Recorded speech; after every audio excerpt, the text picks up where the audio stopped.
Bueno, bienvenidos. Estamos nuevamente en Hack. Hoy estamos desde la Universidad Blas Pascal porque nos vinimos al Congreso de FOPEA, el Congreso de Periodismo Multiplataforma, el evento que se suele hacer en la ciudad de Córdoba cada año. Y hoy tengo el grato placer de conversar con dos referentes del periodismo en Argentina.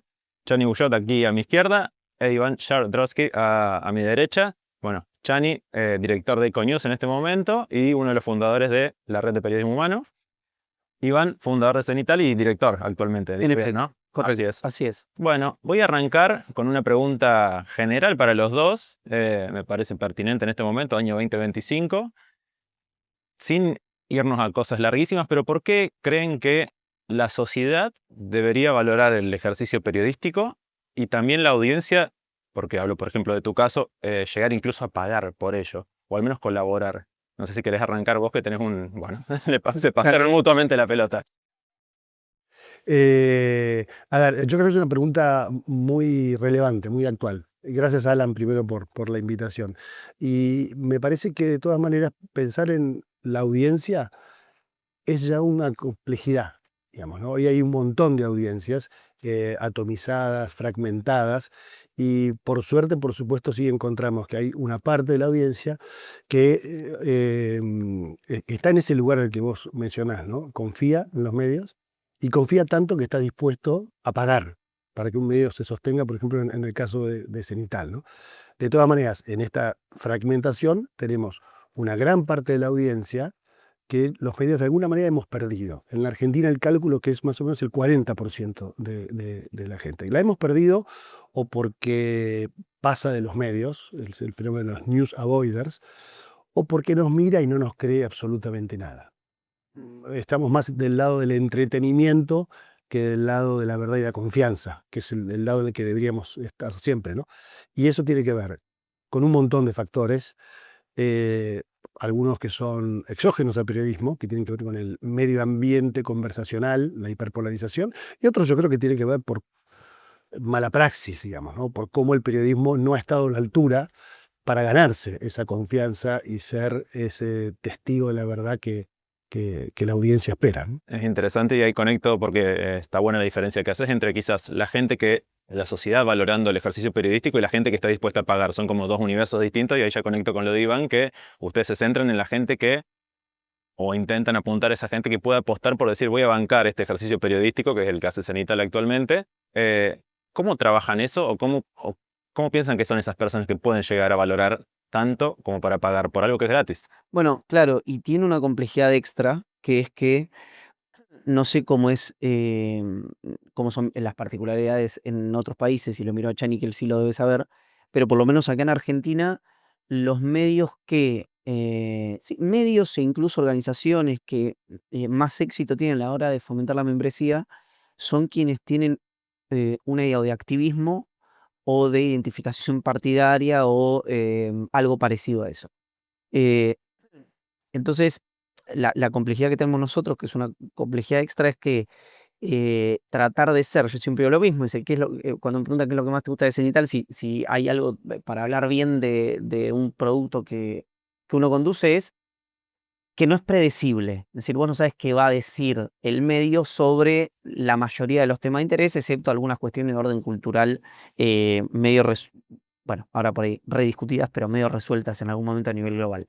Em, con lo cual, ahí es la complejidad de decir, che, si vos no pagás, podés consumir exactamente lo mismo. Y además, probablemente vos pagues por algo que consumas y más de una vez te caiga bastante mal lo que vas a hacer ahí. Entonces es una exigencia muy, muy fuerte a la audiencia en ese sentido, em, que no descarto, esto también para plantearlo, que en algún momento, producto de, por ahora no es necesario, pero yo no descarto que en algún momento lo sea, exista esa restricción, digamos, ¿no? Porque, como dicen, decían algunos economistas, por algún lado aprieta el zapato. Es decir, o aprieta por el lado de la filosofía del medio, esto es un servicio público, o aprieta por el lado de que vos tenés que darle sostenibilidad. Sí, sí, me encantaría que lleguemos a charlar un poquito de modelo de negocio en un ratito, pero antes de eso me gustaría hablar de algo que creo que le ha tocado de cerca a Cenital, que es el asunto de plantear estas disonancias quizás con la audiencia más fiel del medio, llevando gente quizás que no es tan afín al pensamiento que tienen los mejores amigos, como llaman ustedes, por Sí. ejemplo. Vos lo considerás un valor, tengo entendido, esta cuestión de poder llevar otras voces. ¿Por qué? O sea, es medio retórico porque yo medio lo sé, pero en este momento de polarización que venimos hablando hace años, ¿qué valor tiene el entendimiento mutuo con otros sectores? ¿Y por qué debería ser, o crees que debería ser valorado por la sociedad?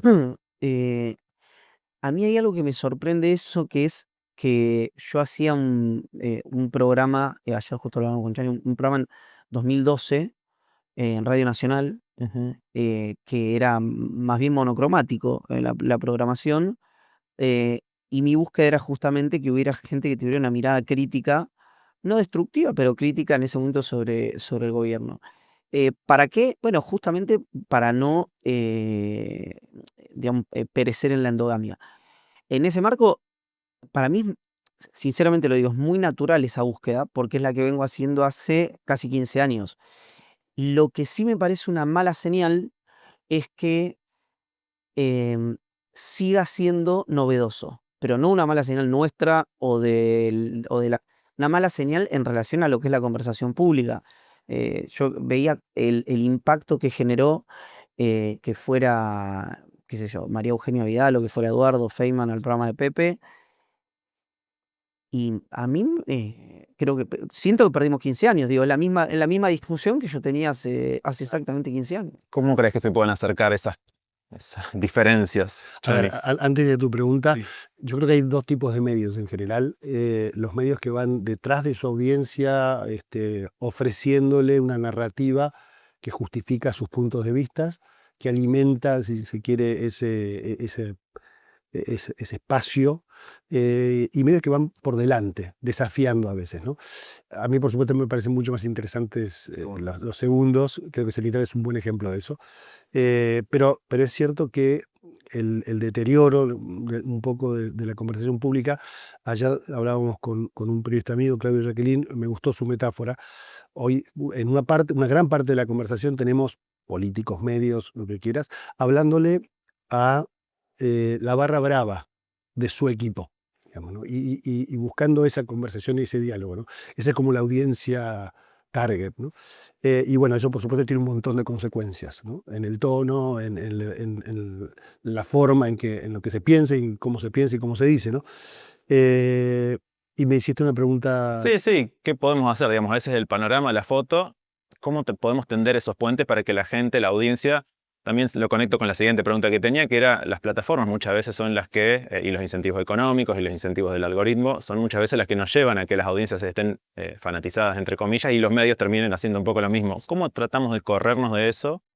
Yo creo que la respuesta es muy pobre, pero es haciendo periodismo. Haciendo periodismo, digamos, agarrando el manual, ¿eh? No hay que ser, no sé, la hipersofisticación del algoritmo. El algoritmo es el algoritmo y yo creo que es un buen espejo de lo que está pasando, ¿no? Y por supuesto, en algunos casos puede acelerar ese fenómeno, pero la culpa no es del algoritmo. La culpa.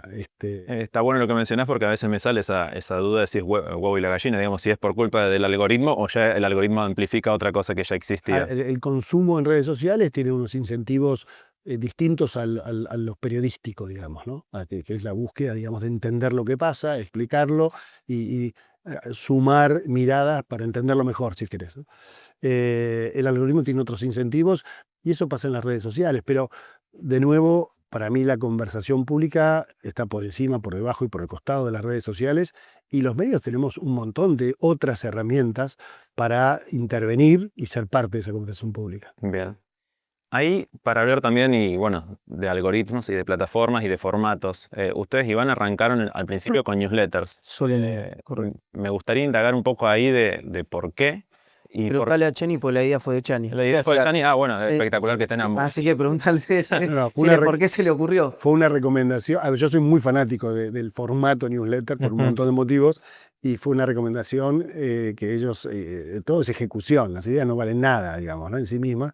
Pero yo creo que Cenital es un buen ejemplo de esto, ¿no? De unas newsletters de autor con perspectiva, que se escriben desde un punto de vista y en donde la audiencia encuentra una suerte de diálogo, digamos, ¿no? Con el autor. Es súper interesante. Es un formato que, y yo creo que todavía es el Tyrannosaurus Rex y todavía no le cayó el meteorito. Porque es un formato muy simple, muy viejo, pero sigue siendo muy efectivo, ¿no? En Estados Unidos, 1440 o Morning Brew tienen 3 millones de suscriptores, con 1,5 millones o 2 millones de aperturas diarias, y es eso. Ahora, son 20 personas haciendo una newsletter de la mañana, y así sale, digamos, ¿no? No, todavía no estamos ahí. Cenital sería incluso uno de los casos más exitosos en cuanto a newsletters y masividad, por así llamarlo. Yo les quería preguntar también en torno a esto que mencionabas de, bueno, lo que hablamos de la Red de Periodismo Humano, que se fundó hace algunos años, si mal no recuerdo. ¿Cuál es la propuesta en contra de esta tendencia con los news avoiders, digamos, con la gente que le evade las noticias? Más desde el contenido. ¿Qué creen que los medios nativos digitales pueden proponer y los medios clásicos quizás no lo tienen tanto o no lo están buscando? Creo que se conecta inmediatamente con estos incentivos económicos también, se me hace. Eh, es algo para mí que está en proceso. Es prueba y error también, ¿no? Nosotros al principio, primero hay una cosa de flexibilidad. Una cosa de, tanto en newsletter un poco menos, por lo menos, pero pues yo soy un neurótico, pero en todo el resto vos podés, bueno, prueba, ¿funciona? No, lo saco. Prueba, ¿funciona? No lo saco. ¿Por qué funciona? Bueno, no sé si quiero que funcione por esto. Es decir, nosotros, un pibe espectacular, no es por él, pero vino un consultor gringo por el tema de YouTube, ¿no? A decirnos qué era lo que funcionaba.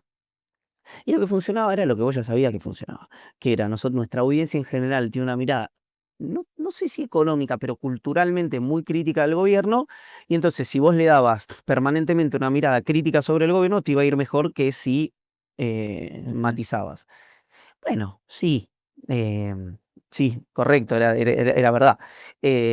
Ahora, ahí está el otro punto, que es lo que por supuesto, sería irrelevante que lo hiciera Cenital, sería muy relevante que lo hicieran los medios grandes, que es, está la lógica de decir nosotros corremos, es decir, bueno, te lo pide el algoritmo, te lo pide esto, te lo pide otro, te lo pide más allá. Bueno, primero, si es un negocio, habría que preguntarse cuánto del negocio es el ingreso por views o por esto y por lo otro. Yo creo que en los medios más grandes, excepto algunos que están muy apalancados por digital, no es la mayoría, pero me puedo equivocar.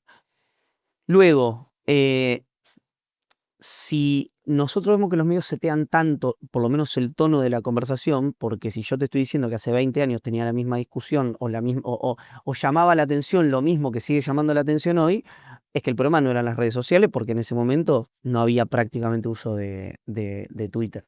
Y bueno, de YouTube ni hablar.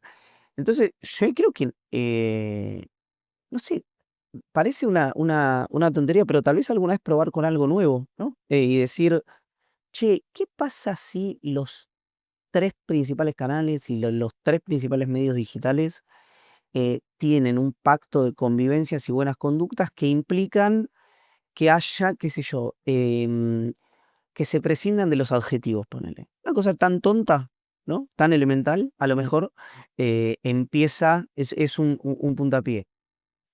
Alguien probablemente me diga, porque esto podría replicarse electoralmente, bueno, el mercado te va a crear propiamente dicho una alternativa que te va a llevar puesto y probablemente sea cierto.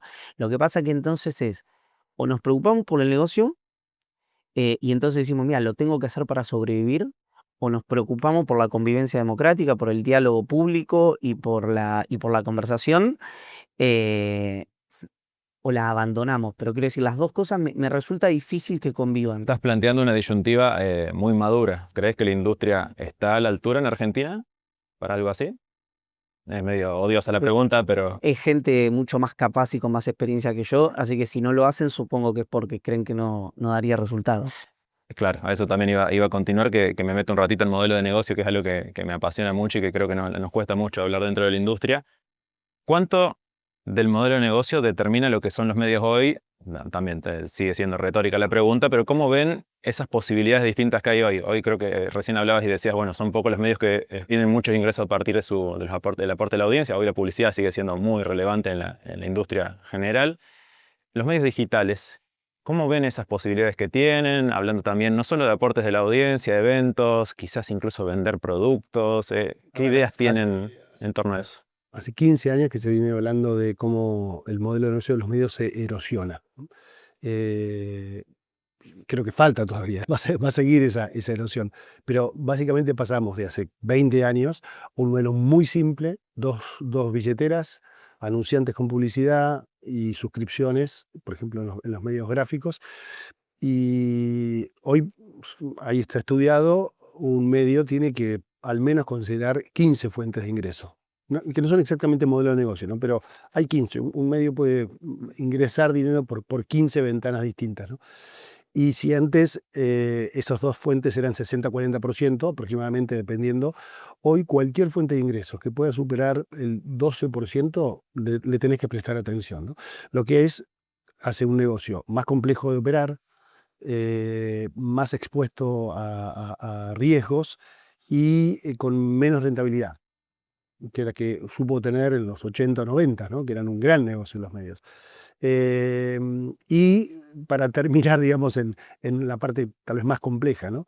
Que es también cómo impacta esta erosión del modelo de negocio en el deterioro del ejercicio de la profesión, que impacta en la calidad de lo que los periodistas hacemos y ofrecemos y publicamos, ¿no?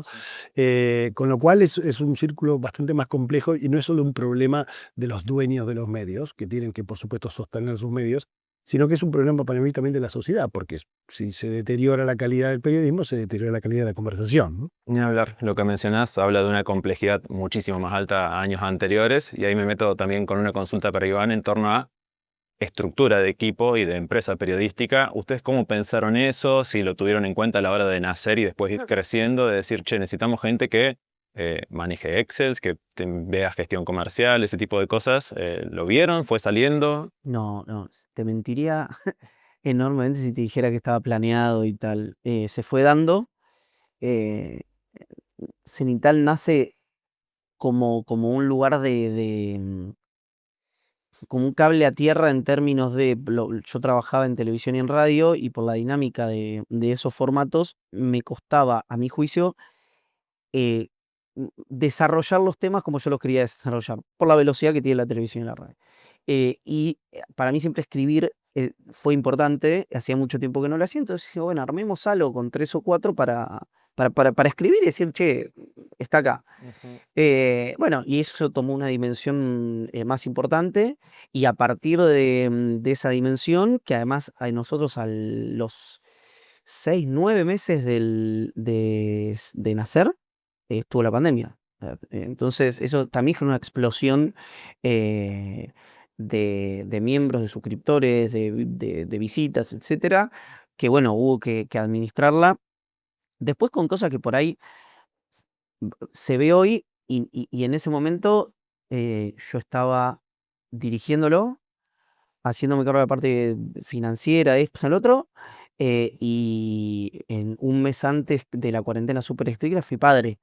Entonces, sin que nadie pudiera entrar a ayudarte a tu casa. Entonces, esas cosas que por supuesto las cuento ahora, pues ya estás costundido, pero son complejidades que cuando no estás en una mega estructura, por ahí no se ven. Que es, che, no sé, tengo que ir tengo que viajar a mi ciudad porque se enfermó mi tía y no puedo dejar a nadie, no hay nadie acá para hacer eso. Dicho eso, después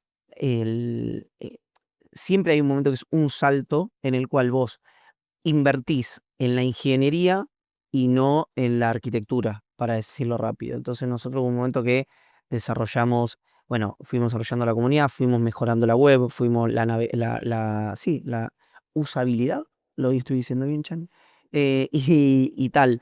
Y eso fue como un año, Claro. que por ahí para afuera de Sánchez se estancó y nosotros lo que estábamos haciendo era, bueno, poner los cimientos que por ahí no habíamos puesto al comienzo, porque no sé si esto es habitual o no, porque desconozco cómo son los procesos en general, pero el nuestro fue desordenado, no fue, bueno, a ver, Q1, Q2, Q3, Q4, no, fue, Claro. y como generó, bueno, invertimos la lógica. No sé si recomendamos esa forma de emprender un No, medio. eso Chani lo debe tener muchísimo más claro. No, pero cuando haces algo en serio es caótico. Claro, sí, no, iba a hablar de eso justamente para que la gente que está viendo Parte que de. los medios nativos digitales por lo general nacen con muchas ganas, sin tanto orden y preparación, Pero bueno, está buenísimo que puedan contar la historia de Cenital, que es un medio súper consolidado hoy, que nació con muchas más ganas que estructura y preparación, por lo que estás diciendo. Solo ganas. Claro. Y vuelvo al punto, porque yo lo que te decía en los newsletters es verdad. Una idea que fue de Chani, además a través no nos conocíamos nosotros, a través de un amigo en común. Después una persona, no sé si las dos, pero una persona seguro que Chani me recomienda para montar eso, que es Axel Magassi. Y además, un convencimiento, es decir, yo te cuento esto y nació a pesar mío, porque un convencimiento de ellos diciéndome, che, hay que hacer newsletter, y yo medio muy con la inercia de medios tradicionales, no medios tradicionales, pues de una lógica en ese momento que era más sistema de hacer periodismo, decía newsletter, pero bueno, y tal vez haces eso un mes después y con dos personas distintas y no te funciona. También quiero decir eso, ¿no? Nosotros tuvimos suerte que hicimos Cenital y, entre muchas comillas, rápidamente se instaló, muchas comillas. Ahora, perfectamente podríamos haber hecho eso, la podríamos haber chocado, no podría haber funcionado, y eso no significa no tener que intentar otra y otra y otra y otra. Bueno, siempre y cuando tenga la posibilidad y tal, pero quiero decir, no, si uno te va a crear un mensaje, porque también me ha pasado, uno cuenta las cosas que salieron bien, no las que salieron mal. No frustrarse por eso, porque de todos los casos de éxito, seguramente hay atrás algunos proyectos que no salieron. Excelente. Entiendo que trabajaron también, me gustaría mencionarlo porque es amigo de la casa, con Valentín Muro, que también estuvo durante mucho tiempo trabajando con ustedes y ahora tiene un excelente newsletter en Cenital. Así que bueno, le mandamos un saludo porque es amigo de la casa. Correcto. Remarco eso. Y una preguntita final que bueno, sale al final de esta charla, pero es el tema casi central del FOPEA 2025, es la inteligencia artificial. ¿Alguna apostilla corta que tengan sobre IA y periodismo? ¿Qué Sí, yo creo piensan? que Hay muchísimo, pero... sí, hay mil cosas para decir. Yo lo único que diría es lo siguiente. Creo que todo periodista tiene que armarse su arenero en términos de juego, ¿no? Y experimentar para sí mismo, digamos, ¿no? Entender que es muy impresionante cuando uno empieza a interactuar en serio y a intentar hacer cosas profesionales o personales, pero esa etapa de experimentación me parece fundamental antes de tirarse a decir, bueno, vamos a automatizar la información del clima. Está buenísimo y existe y se hace y sale muy bien, pero esa experiencia de interacción con una inteligencia artificial generativa creo que es como persona, sobre todo también como profesional, pero también como persona, me parece que es algo que en los próximos años va a marcar nuestras vidas, que cuanto antes nos metamos en ese dinero, más vamos a aprender. Ir por un lado más lúdico, buenísimo. ¿Vos, Iván, en relación Sí, profesional con la IA? yo voy a hacer mías unas palabras de Santiago Bilinkis, que es que nadie me conoce más que el ChatGPT. Pero digo, para los que usen Gemini o para los que usen, qué sé yo, cualquiera de los desarrollos, ahí hay digamos, dos verticales.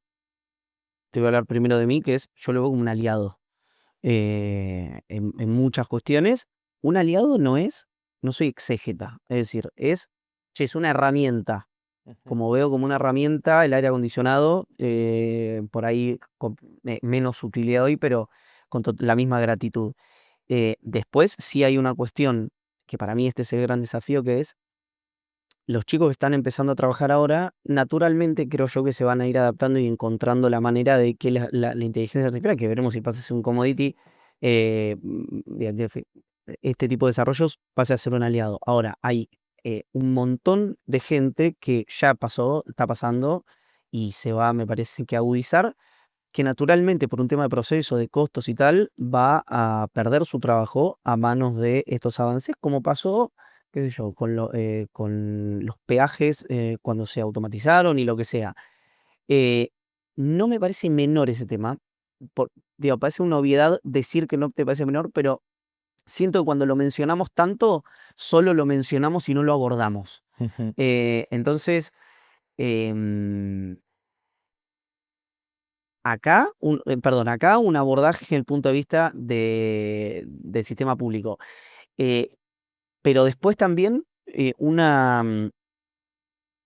no quiero ser antipático, pero una cuestión de que cada uno de nosotros, mientras podamos, tratemos de generarnos nuestras propias microcomunidades, porque la diferencia que yo creo que siempre va a haber entre nosotros y un desarrollo es que si mañana Chani habla con un embajador o un empresario, o me toca a mí hablar con algún funcionario que me anticipa o me cuenta mejor alguna información, eso es un diferencial que nosotros vamos a seguir teniendo, la creación de contenido propio vamos a seguir teniendo. Entonces, eh, entiendo la complejidad, pero también decir, che, enfrentarla esa complejidad, no quedarse de brazos caídos porque sí.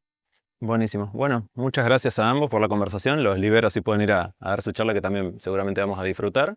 Y bueno, agradecemos a la gente de Fopea por el espacio para conversar. A quien haya disfrutado de la charla también le agradecemos y los invitamos a suscribirse al canal acá abajito. Muchas gracias, Chani. Muchas gracias. Gracias, Ivo. Alan. Gracias.